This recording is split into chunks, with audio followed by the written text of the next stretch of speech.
Hello बच्चों, कैसे हैं आप लोग। आई होप सभी बच्चे बहुत अच्छे होंगे। बच्चों, जो आज हम बात करेंगे, आज बच्चों कुछ न्यूमेरिकल करेंगे हम क्लास 12th में chapter number 3 current and electricity के एनसीईआरटी बुक के। ठीक है ना। तो सभी बच्चे बिल्कुल ध्यानपूर्वक देखेंगे। चलिए स्टार्ट करते हैं। बच्चों, जो सबसे पहले इसमें क्वेश्चन है हमारे पास, ध्यान से देखो। The storage battery of A car has an EMF of 12 volt if the internal resistance of the battery is 0.4 ohm. What is the maximum current that can be drawn from the battery? ध्यान से देखिएगा। इसमें प्यारे बच्चों problem है 3.1। ठीक है, यहाँ हमें दिया गया है प्यारे बच्चों EMF दिया हुआ है कितना, EMF is equal to 12 volt. If the internal resistance कितना है, या इसको हम किससे रिप्रेजेंट करते हैं, कैपिटल ई से, और स्मॉल आर हमें दिया हुआ है 0.4 ओम। ठीक, मैक्सिमम करंट पूछ रहा है कितनी होगी। ठीक है, मैक्सिमम करंट। बच्चों, मैक्सिमम करंट के लिए V is equal to I R होता है, और हमारे पास जो बैटरी है, बैटरी के लिए अगर हम मैक्सिमम करंट फाइंड करें तो आ जाएगी E is equal to I max into R. यहां से आई मैक्स की वैल्यू E अपॉन आर आपको लगाना है, आंसर आ जाएगा। ठीक है ना। नेक्स्ट क्वेश्चन है हमारे पास, क्वेश्चन नंबर 3.2।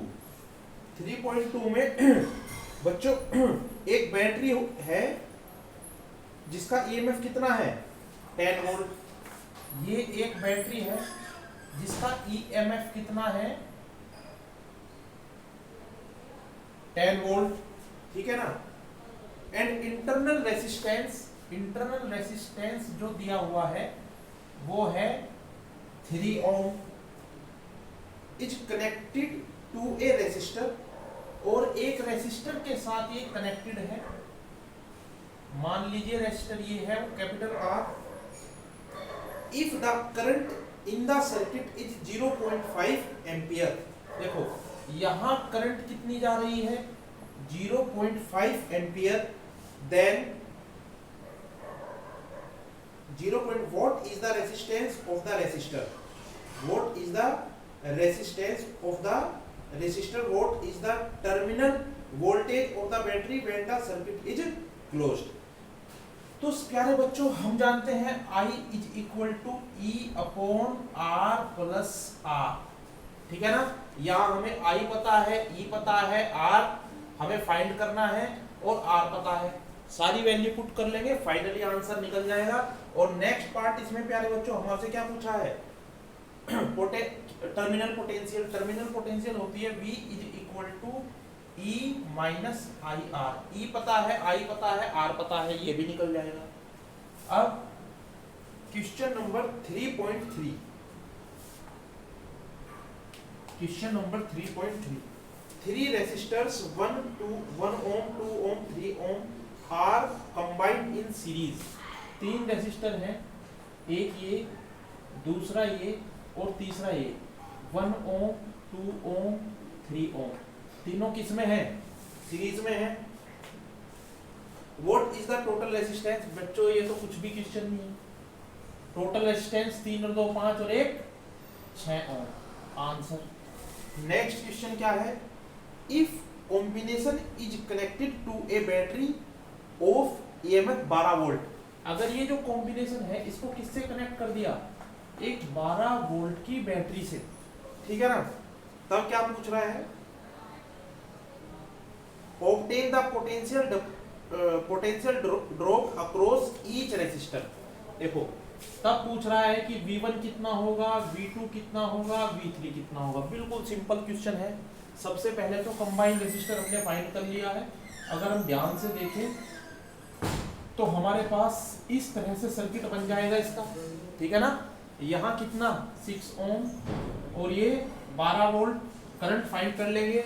करंट कितनी आ जाएगी प्यारे बच्चों, यहाँ से V इज इक्वल टू, देखो यहाँ से आराम से, V is equal to I R. अगर ये करंट कितनी है, I है, तो V इज इक्वल टू कितनी हो जाएगी हमारे पास में, आई आर। और V है 12 वोल्ट, I हमें फाइंड करना है और R दिया है हमारे पास 6, तो I कितनी हो जाएगी 2 एम्पियर। ठीक, अब I आ गई, यहाँ भी 2 एम्पियर जाएगी, यहाँ भी 2 एम्पियर, यहाँ भी 2 एम्पियर, यहाँ भी 2 एम्पियर, सबसे 2 एम्पियर निकलेगी। ठीक, तो प्यारे बच्चों V1 की वैल्यू कितनी हो जाएगी, अगर ध्यान से हम देखें V1 की वैल्यू हो जाएगी 2 × 1 इज इक्वल टू 2 वोल्ट। और V2 की वैल्यू कितनी हो जाएगी, V2 हो जाएगा अपने पास, ध्यान से देखिएगा, 2 × 2 इज इक्वल टू 4 वोल्ट। और V3 कितना हो जाएगा, ध्यान से देखो, V3 अपने पास हो जाएगा 2 × 3 इज इक्वल टू 6 वोल्ट। अब एक बात ध्यान से देखो, यहाँ टोटल वोल्टेज कितनी है, V1 + V2 + V3, 6 4 10 और 2 12 12 वोल्ट। अगर हम ध्यान से देखें तो ये भी तो 12 वोल्ट है। यहाँ से प्रूफ हो रहा है कि जो पैरेलल में वोल्टेज जो है वो सेम होती है। ठीक है ना। तो प्यारे बच्चों देखो, एक्चुअली 5 से 6 मिनट की ही वीडियो मैं बना पाता हूँ, क्योंकि बच्चों प्रॉब्लम क्या है कि इतनी ही लंबी वीडियो में अगर क्लियर दिखाई देना पड़े, क्लियर बोर्ड जिसमें दिखाई दे, उसमें बच्चों जीबी बहुत ज़्यादा लगती है। कम से कम ये 1.2 या 3 GB के आसपास में 6 से 7 मिनट की वीडियो बनती है। फिर इसको कंप्रेस करके ये 400 450 MB के पास आ जाती है। ऐसी कम से कम एक दिन में 3 से 4 वीडियो अपलोड करनी पड़ती है, इसीलिए 5 से 6 मिनट की वीडियो ही मैं बना पाता हूँ। ठीक है ना। तो चलिए प्यारे बच्चों, आज के लिए इतना ही। जय हिंद प्यारे बच्चों।